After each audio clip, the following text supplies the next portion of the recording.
ஆண்டவர் உலக இரட்சகர் இயேசு கிறிஸ்துவின் நாமத்தினாலே அன்பின் வாழ்த்துக்களை தெரியப்படுத்திக் கொள்வது. இந்த 9வது மாதம் 6ஆம் தேதி வெள்ளிக்கிழமை காலை பொழுதிலே அனுதின கண்மலை நிகழ்ச்சி வாயிலும் சந்திப்பதை கற்றுக்கொள்ள மகிழ்ச்சி அடைகிறேன். கர்த்தர் தாமே நாம் ஒவ்வொருவரையும் ஆசீர்வதிப்பாராக. இந்த நாளுடைய தியானத்திற்காக ஒரு வசனத்தை வாசிப்போம். எசேக்கியேல் தீர்க்க தரிசன புஸ்தகம் 18ஆம் அதிகாரம் 4ஆம் வசனத்துடைய முதல் பகுதியை வாசிக்க. இதோ எல்லா ஆத்துமாக்களும் என்னுடையவைகள். தேவனுடைய நாமம் மகிமைப்படுவதாக. நம்முடைய ஆண்டவர் எப்படிப்பட்டவர் என்பதை நாம் சிந்தித்து கொண்டே இருக்கிறோம். நாம் எல்லாரும் அவருடையவர்கள். அல்லேலூயா. இந்த மாதிரி பாக்கியம் உலகத்தில் ஒருத்தருக்கும் கிடைக்காத ஒரு பாக்கியம். எல்லா ஆத்துமாக்களும் என்னுடையவைகளை அவர் சொல்றார். அதனால் நீங்களும் நானும் யார் அப்படின்னா அவருடையவர்கள். அல்லேலூயா. அதை மறந்துடக்கூடாது. எந்த மனிதன் கவலைப்படுகிறான், கலங்குகிறான், கஷ்டப்படுகிறான், கண்ணீர் வடிக்கிறான் அப்படின்னா இந்த தரிசனம் இல்லாதவர்கள் தான். இந்த பிசாசு இதைத்தான் செய்வான். எதை செய்வான்? நாம் கர்த்தருடையவர்கள் என்பதை மறக்க பண்ணுவதற்கு என்ன உண்டோ அதை கண்டிப்பாக செய்வான். நம்ம வேலையே அதுதான். அது எங்கே ஆரம்பிச்சிருக்கான்? ஏதேன் தோட்டத்தில் ஆரம்பித்தது. ஆண்டவரோடு இருக்கக்கூடிய ஆண்டவருடைய பிள்ளைகள் பிசாசோடு பேசி தானே வாழ்க்கை கெட்டு போச்சு. ஆண்டவர்கிட்ட பிரிச்சுட்டானா?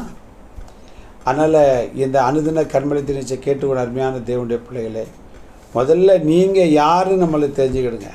நம்ம குடும்பம், பெற்றோர், பிள்ளைகள், அண்ணன், தம்பி, மாமா, மச்சான் எல்லா உறவுகளும் இருக்கலாம்.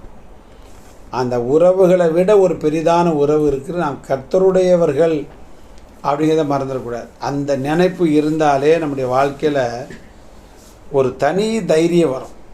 எந்த பிரச்சனை வந்தாலும் சரி அசர மாட்டோம். சோத்திரம். அதனால தான் யோபிச்சேன், அவரே என்னை கொண்டு போட்டால் கூட நான் அவர் மேலே தான் நம்பிக்கையாக இருப்பேன். காரணம் என்ன அப்படின்னா, ஒரு தகப்பனுக்கும் பிள்ளைக்கு உள்ளதான ஒரு உறவு, ஒரு தாய்க்கும் பிள்ளைக்கு உள்ளதான ஒரு உறவு சிலுவையில் இருக்குது. நாம் கர்த்தரோட சும்மா கிடையாது. சிலுவை சுமந்து அவமானப்பட்டு, பாடுபட்டு, கேவலப்பட்டு, நிந்தைப்பட்டு, நெருக்கப்பட்டு, அடிக்கப்பட்டு, மரித்து உயிர்த்தெழுந்து அவர் இரத்தத்தை சொந்தமாக கொடுத்து நம்ம மீட்டெடுத்திருக்கிறார். அதைத்தான் பேதர் எழுதின, அவருக்கு நாம் சொந்த ஜனமானோம் அப்படின்ட்டு. அதனால் நாம் அவருடையவர்கள் அப்படின்னா நம்மளை ஒருத்தன் தொடுதற்கு விடுவாரா அப்படின்னு விட மாட்டார். சம்மதிப்பாரா? நாம் அவருடைய நம்ம பிள்ளைய ஒருத்தன் தொட நம்ம விடுவோமா? லேலூயா. அதனால் ஒன்றுக்கு கவலைப்படாங்க. நமக்கு என்ன செய்யணுமோ அதை சேர்த்து வச்சுருக்கிறார். அப்படி தானே? சோத்திர புத்தி உள்ள தகப்பன் என்ன செய்கிறான்? தன் பிள்ளைகளுக்கு ஆஸ்தியை சேர்த்து வைக்கிறான். சோத்திரம். அதனால் நம்முடைய தகப்பன் நமக்கு ரட்சிப்பை சேர்த்து வைத்து எல்லா நன்மைகளையும் வச்சுருக்கிறார். அதனால் அதை நாம் மறந்துடக்கூடாது. மோசேக்கு என்றைக்கு நான் கர்த்தருடையவன் என்று தெரிந்ததோ அன்றைக்கு தான் அற்புதம் ஸ்டார்ட் ஆச்சு. அதுக்கப்புறம் ஒரு தனி தெம்போட போனோம் பார்த்தீங்களா? முதல்ல நான் பெரிய வீரன் அப்படி இப்படி நினைச்சான். ஆனால் வனாந்தரத்தில் தேவன் சந்தித்த போது நான் கர்த்தருடையவன் என்று நினைத்த போது தான் அவனை கொண்டு ஆண்டவர் திரள் அற்புதங்களை செய்து அங்கே இஸ்ரவேல் ஜனங்களை என்ன செய்தார்? அவனை கொண்டு கானான் தேசத்துக்கு நேராக நடத்துகிறதை பார்க்கும். சீசர்கள் மீன் பிடிக்க பெரிய ஃபிஷர்மேன் தான், ஆனால் கூட பிடிக்க முடியாது.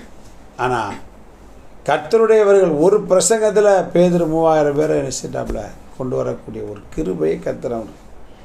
ஆனால் நாம் யார் தெரிஞ்சால் நமக்கு சமாதானம் இருக்கும், சந்தோஷம் இருக்கும்.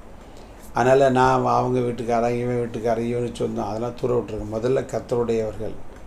சத்துரு நம்மளை தொடவே ஆண்டவர் அனுமதிக்காத. உன்னை தொடுகிறவன் என் கண்மணியை தொடுகிறான். அதுக்கு அர்த்தம் என்ன? நாம் அவருடையவர்கள் என்பதில் அவர் கரெக்டாக இருக்கிறார்.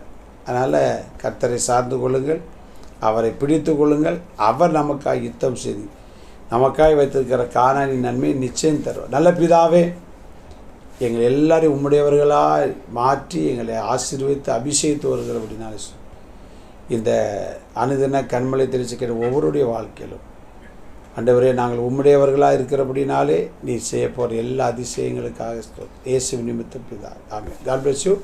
நாளை காலை அனுதின கண்மலை சந்திக்கு வரைக்கும் தேவ கிருபை நம்மை தாங்கி நடத்துவதாக. ஆமென்.